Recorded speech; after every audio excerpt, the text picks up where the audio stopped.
Queridos estudiantes, bienvenidos a esta nueva semana de trabajo, esperando que cada uno de ustedes se encuentre muy bien junto a sus familias, en medio pues de toda la situación que está atravesando nuestro país. Sabemos que para algunas regiones es más difícil que otras, sin embargo, esperamos que ustedes sepan tomar todas las medidas correspondientes y adoptar pues todas las recomendaciones que nos dan para poder enfrentar esta situación de la mejor manera posible. Iniciamos esta semana correspondiente a las materias del proyecto transversal de alfabetización digital. Recordemos que ya estamos en nuestra fase 3 del ciclo 2 que corresponde a cosechando soluciones. Esta ya es la última fase de todo nuestro proceso de formación, por tanto, ya nos encontramos en la finalización del ciclo, en este caso el ciclo 2 para cada uno de ustedes. Vamos a iniciar entonces trabajando lo que corresponde a nuestro proyecto transversal. Recordemos que el proyecto transversal ya lo venimos trabajando desde la fase 1 y la fase 2, ¿sí? Pero en este caso nosotros vamos a empezar a cosechar ya esas soluciones de una problemática que se había planteado inicialmente. Nuestro proyecto transversal, recordemos que gira en torno a lo que es la cartografía social. Muchos de ustedes recordarán que hicimos ese ejercicio de identificar el territorio donde cada uno de ustedes se encuentra, desde los lugares estratégicos, desde el lugar donde ustedes viven, desde la conformación de un barrio, desde los principales lugares o calles que se encuentran en cada uno de sus territorios. Entonces la idea es que recordemos todo ese trabajo que ya habíamos venido realizando para que en esta oportunidad nosotros empecemos a plantear alternativas de solución frente a esa cartografía social. Vamos a iniciar entonces con este texto que corresponde a la cartografía social para el posconflicto. Entre el 2015 y 2017 se realizó un proceso de cartografía participativa en 13 departamentos del país: Antioquia, Arauca, Caquetá, Cauca, Cesar, Guaviare, Huila, Meta, Norte de Santander, Nariño, Putumayo, Tolima y Valle del Cauca, el cual aportó al fortalecimiento institucional por medio de la generación de un instrumento de planeación y priorización geográfica para el posconflicto y la generación de diálogo entre autoridades locales y comunidades, concertando una agenda de temas relacionados con los retos que supone la implementación del acuerdo de paz en cada uno de los territorios focalizados. El resultado es una serie de documentos que pueden ser consultados en la página de la Organización Internacional para las Migraciones, Misión Colombia, como Cartografía Social para el Posconflicto en Colombia. Los documentos desarrollados de forma participativa presentan un análisis de los retos relacionados con la implementación del acuerdo de paz que enfrentan las autoridades y sociedad civil. Adicionalmente, son un aporte para identificar y ponderar variables que influyen o influirán sobre los riesgos de violencia en el posconflicto. Identificar las zonas donde hay o habría riesgos de violencia en el posconflicto. Identificar y ponderar variables que promueven o desincentivan procesos de reintegración tras la firma del acuerdo de paz e identificar las zonas donde habría mayores probabilidades de llegada de desmovilizados en reintegración tras la firma del acuerdo de paz. Entonces miren en este caso cómo este posconflicto a partir de una cartografía social me va a permitir a mí identificar diferentes variables de cómo va a ser ese panorama o cómo es ese panorama actualmente en cada uno de los territorios. Si ustedes se dan cuenta en el texto, pues inicia con un proceso participativo, nos dice que es en varias regiones o en 13 departamentos del país, básicamente, y a partir de eso surgen aquellos aportes, aquellas variables o aquellas situaciones que se van a presentar en cada uno de los departamentos. Ustedes también lo hicieron, recuerden que ustedes analizaron su territorio, analizaron su contexto desde las diferentes situaciones y problemáticas que en este se presentaron. Como ya estamos en nuestra fase de cosechar soluciones, entonces nuestros protagonistas de la historia o nuestros avatar, como nosotros lo llamamos, nos invitan a participar en la conclusión de este importante proyecto, ¿cierto? Entonces, nos dicen que vamos a trabajar bajo territorios pensados. Estos territorios pensados se refieren a aquellas transformaciones desde nuestras acciones que vamos a realizar en ese territorio precisamente, que estos nos definen y nos acercan obviamente a la construcción de un espacio geográfico y que permite la relación de cada uno de sus elementos. Aquí hay un autor que se denomina Bozano y él los explica como aquellos que mediante su definición y explicación nos aproximan a una síntesis de territorio, cualesquiera que sean las concepciones, críticas, neoclásicas, fenomenológicas, otras y algunos conceptos elegidos.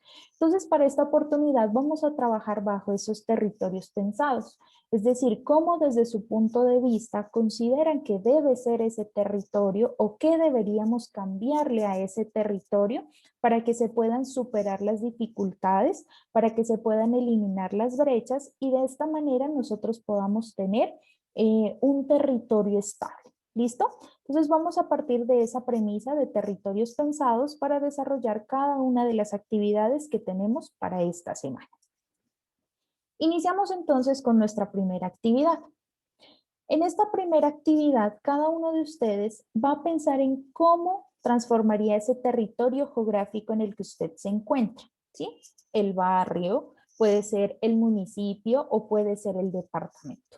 Vamos a pensar qué es lo que yo le voy a cambiar o qué le cambiaría y por qué. Entonces vamos a hacer un listado de esas transformaciones que yo quisiera que se realicen en mi territorio y por qué.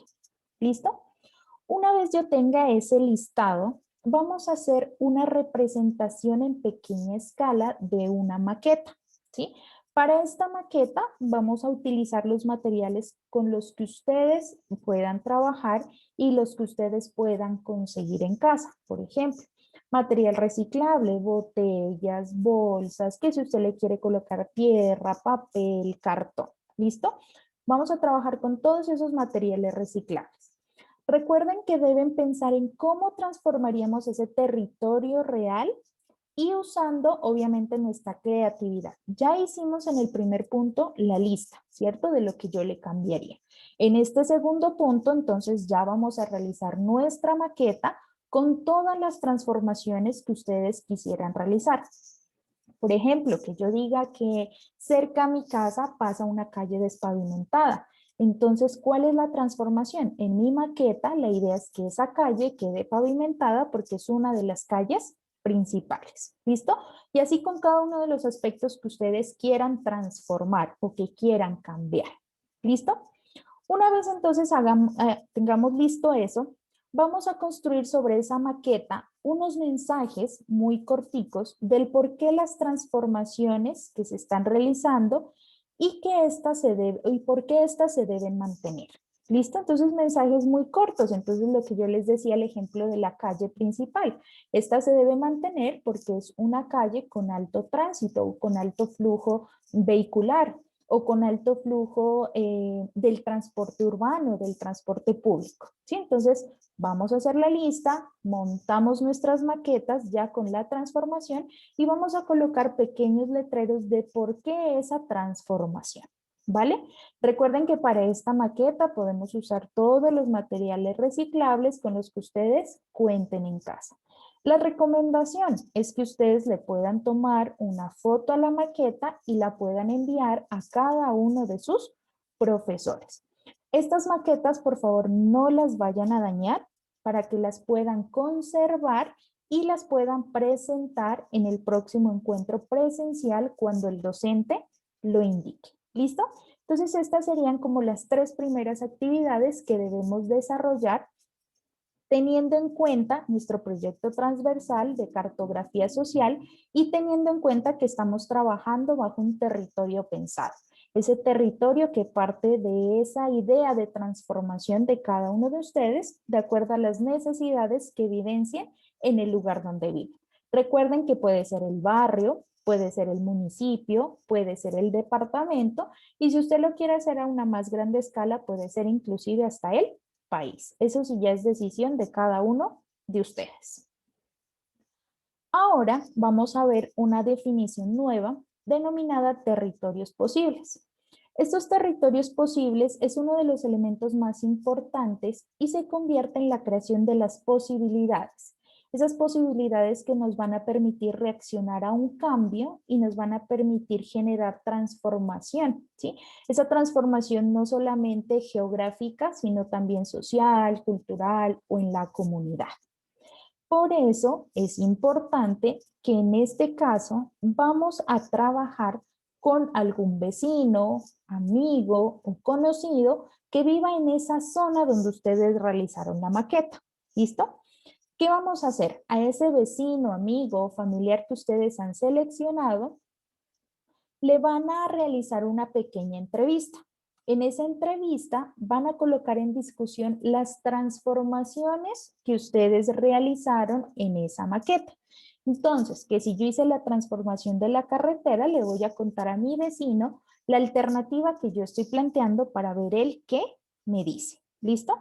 Para eso vamos a plantear un guión. Ese guión va a tener 5 preguntas, ¿cierto? Y vamos a empezar a registrar los resultados de las evidencias. Entonces, que si yo hice las 5 preguntas, entonces cada una de las preguntas debe ir acompañadas con su respectiva respuesta. ¿Listo? Para esto les recomiendo utilizar su cuaderno para que en el cuaderno registren las preguntas, pero también vayan registrando lo que el vecino, el amigo o el familiar a ustedes les responde o los aportes que les da a los cambios que ustedes han generado en ese espacio. ¿Listo? Entonces, recordemos que nuestra primera actividad se centra en esos cambios del territorio que ustedes plantean, los van a plasmar en esa maqueta, y la segunda parte corresponde ya a indagar sobre qué tan viable es lo que ustedes han planteado. ¿Listo? Entonces recordemos que este guión debe tener 5 preguntas y esas 5 preguntas deben ir acompañadas con su respectiva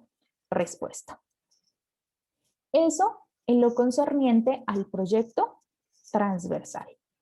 Miremos ahora lo que corresponde al proyecto de alfabetización digital. Igual, continuamos en la fase 3, pero ahora entonces vamos a hablar del famoso software. Recordemos que en fase 2 habíamos hablado del hardware, ¿cierto? Y decíamos que el hardware es esa parte externa de todos los dispositivos, eso que podemos ver, que podemos palpar.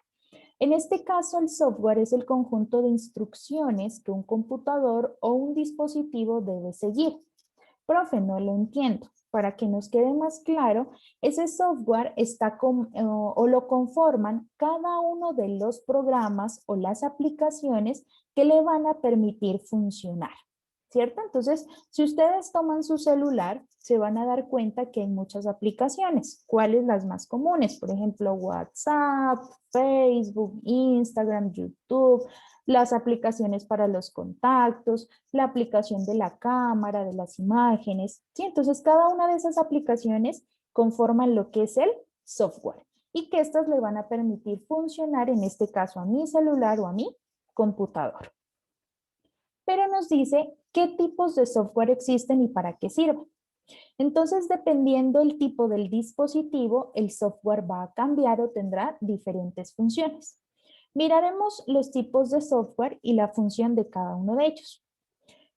Tenemos el BIOS, en español, que es sistema de entrada o salida. Es el software inicial con el cual se encienden o se apagan los dispositivos, convirtiéndose en uno de los software esenciales para el funcionamiento de los dispositivos.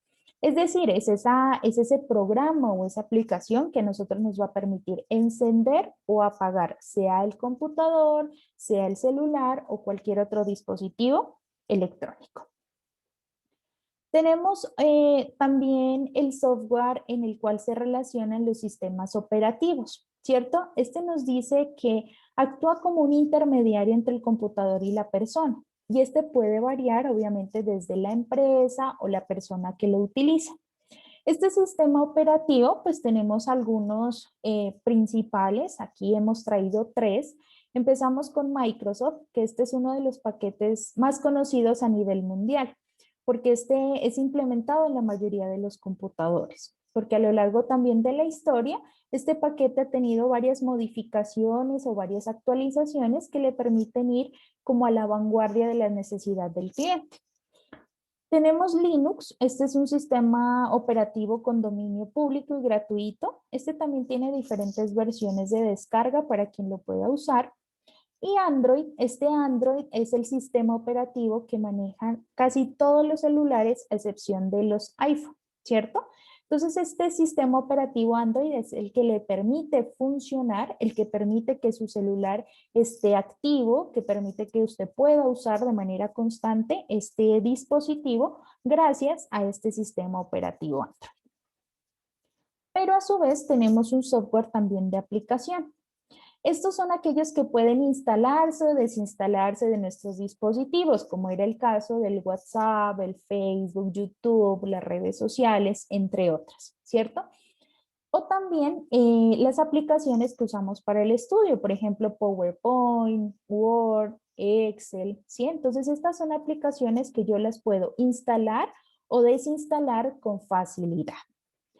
Otro software que tenemos es el Bluetooth. Este es un software diseñado para conectar de manera remota o al mismo tiempo dos dispositivos con el fin de compartir archivos. Pues ahora este Bluetooth casi ya no se lo utiliza porque pues nosotros podemos compartir archivos por nuestras redes sociales, pero sí es importante que ustedes lo conozcan.